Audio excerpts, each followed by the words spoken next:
Guy chose to delay surgery for religious reasons, then sued everyone involved. Years ago, I was involved in a legal case in which a man was suing multiple parties, several doctors, a hospital, etc., claiming medical malpractice. The man was involved in an auto accident and sustained a serious injury. He was rushed to the closest hospital. It was a leg injury, but he was at risk of exsanguination, and his parents were appointed to make the decisions for him. The injury required a complex surgery, and the only qualified surgeon available was a woman.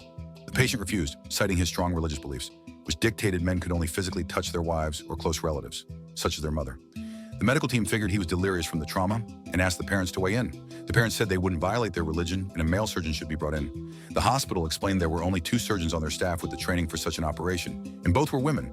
The parents asked to move him to another hospital, but he was not stable enough for that. The hospital warned them if they waited much, the longer they would lose any opportunity to restore full function to the affected limb.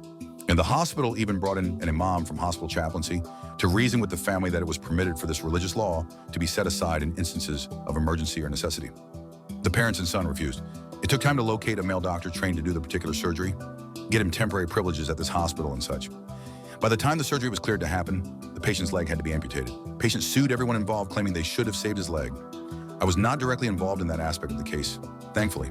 I only became aware of this because the patient was also using the amputation as a defense against paying child support, and I was representing the mother. I don't know how his malpractice suit worked out, but we won in family court.